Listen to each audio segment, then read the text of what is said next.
കാർഷിക മേഖലയെ വലിയ തോതിൽ തന്നെ ചൂട് ബാധിച്ചിട്ടുണ്ട്. ക്ഷീരമേഖലയെ ബാധിച്ചിട്ടുണ്ട്. ഇന്നിപ്പോൾ മിൽമ ചെയർമാൻ MS മണി തന്നെ പറഞ്ഞത് പാലുൽപാദനത്തിൽ വലിയ കുറവുണ്ടായിട്ടുണ്ട് എന്നുള്ളതാണ്. അത് വലിയ പുറത്തുനിന്നും പാലെത്തിക്കേണ്ട സ്ഥിതിയിലേക്ക് വരെ കാര്യങ്ങൾ എത്തിയിരിക്കുന്നു എന്നാണ് അദ്ദേഹം പറഞ്ഞത്. ഇടുക്കി മലയോരത്തും കടുത്ത ചൂടിൽ കാർഷിക മേഖല ആകെ കരിഞ്ഞുണങ്ങിയിരിക്കുകയാണ്. ഏലം കൃഷി പൂർണ്ണമായും കരിഞ്ഞില്ലാതായി എന്നാണ് മനസ്സിലാക്കേണ്ടത്. വരൾച്ച രൂക്ഷമായതോടെ വന്യമൃഗങ്ങളും കൂട്ടത്തോടെ കാർഷിക മേഖലയിലേക്ക് എത്തുകയാണ്. ഹൈറേഞ്ചിലെ സ്ഥിതി എന്താണ്? സന്ദീപ് രാജാക്കാട് നമ്മോട് പറയും.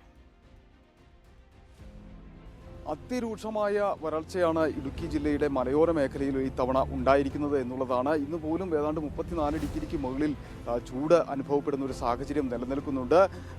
ഏലച്ചെടികൾ ഏറ്റവും കൂടുതൽ തണലും തണുപ്പും ആവശ്യമായിട്ടുള്ള ഏലച്ചെടികൾ പൂർണ്ണമായും കരിഞ്ഞു ഉണങ്ങിക്കിടക്കുന്ന ഒരു സാഹചര്യമാണുള്ളത്. 1 രൂപ പോലും ഇതിൽ നിന്ന് വരുമാനം കിട്ടാത്ത തരത്തിലേക്ക് ഈ ഏലച്ചെടികൾ നശിച്ചിരിക്കുന്നു. ഇനിയിപ്പോൾ റീപ്ലാന്റ് ചെയ്ത് വരണമെങ്കിൽ ഒരു 2 വർഷം കഴിഞ്ഞാൽ മാത്രമേ ഒരു വരുമാനത്തിലേക്ക് എത്താൻ കഴിയുള്ളൂ. ഇവിടെയുള്ള പക്ഷേങ്കിൽ ഇതുപോലെയുള്ള ഒരു വരൾച്ച ഇന്ന് വരെ ജീവിതത്തിൽ കണ്ടിട്ടില്ല.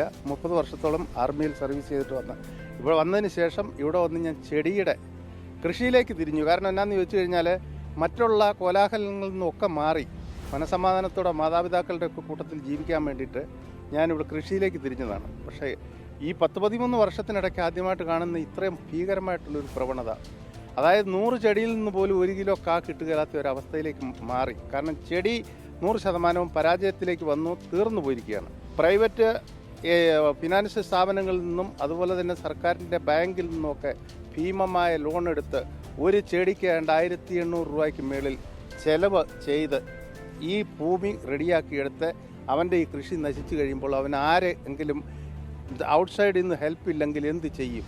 ഈ കാട്ടുപന്നി ശല്യം ശല്യം എന്ന് പറഞ്ഞു കഴിഞ്ഞാൽ നമ്മൾ ബൈക്ക് പോലും കൂടെ ഇടിച്ച് തകർത്ത് ഇവിടെ ഇപ്പോൾ ഈ അണക്കരയിൽ 2 പേരാണ് മരണപ്പെട്ടേക്കുന്നത്. കുട്ടികളെയും കൊണ്ട് നമുക്ക് റോഡിൽ കൂടെ പോകാൻ മേലാത്ത ഒരവസ്ഥ, ഭയന്നിട്ട് ജീവിക്കാൻ മേലാത്തൊരു സാഹചര്യത്തിലേക്ക് ഇപ്പം ഹൈറേഞ്ചിലുള്ള ആൾക്കാർ കടന്നുകൊണ്ടിരിക്കുകയാണ്. ഇവിടെ കട്ടപ്പനയെന്ന് മാത്രമല്ല ഈ പരിസരങ്ങളിൽ മുഴുവനും ഇത് തന്നെയാണ് സംഭവിച്ചുകൊണ്ടിരിക്കുന്നത്.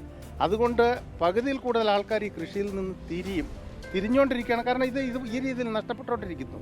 അപ്പം ഇതിന് അന്താരാഷ്ട്ര മാർക്കറ്റിൽ 10,000 രൂപ വിലയുള്ളിടത്ത് ഒരു കൃഷിക്കാരൻ ഇതുപോലെ കഷ്ടപ്പെട്ട് ഈ സാധനം മാർക്കറ്റിലേക്ക് എത്തിക്കുമ്പോൾ അവന് കിട്ടുന്ന 1000 1300 രൂപ. കാർഷിക വിളകൾ കരിഞ്ഞുണങ്ങും പൂർണ്ണമായി നശിച്ചിരിക്കുന്നു. ഏലം കർഷകരെ സംബന്ധിച്ചിടത്തോളം വലിയ കടക്കണിയിലേക്കും വലിയ ബാധ്യതയിലേക്കുമാണ് പോകുന്നത് എന്നുള്ളതിന് യാതൊരു സംശയവുമില്ല. കാരണം ഈ ഏലച്ചെടികൾ ഇനി റീപ്ലാന്റ് ചെയ്ത് 1 രൂപയെങ്കിലും വരുമാനം ഉണ്ടാക്കണമെങ്കിൽ ഒരു 2 വർഷത്തിനപ്പുറം വേണം.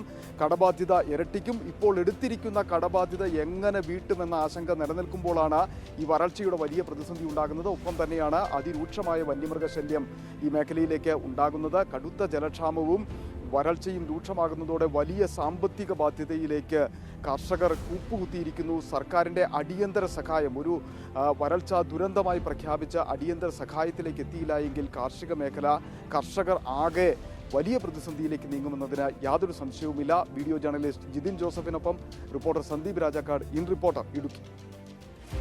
ഏലം കർഷകരുടെ ദുരിതമാണ് സന്ദീപ് പങ്കുവച്ചത്. അങ്ങനെ പലയിടത്തും കാർഷിക മേഖലയെ ഈ വരൾച്ച വല്ലാണ്ടേ ബാധിക്കുന്നുണ്ട്. വാഴകൃഷിയൊക്കെ ചെയ്യുന്നവർക്ക് ഈ വരൾച്ചയുള്ള സ്ഥലങ്ങളിൽ നനയ്ക്കാൻ വെള്ളം കിട്ടാത്ത സാഹചര്യമാണ്. പലയിടങ്ങളിലും ഇതുപോലെ കൃഷി നശിച്ചുകൊണ്ടിരിക്കുന്നുണ്ട്. സർക്കാരിൻ്റെ ഒരു അടിയന്തര ഇടപെടൽ ഇതിൽ ഉണ്ടായേ മതിയാകൂ. പ്രാദേശിക തലത്തിലെങ്കിലും ഒരു പ്രശ്ന പരിഹാരം വേണമെന്ന് തന്നെയാണ് കർഷകർ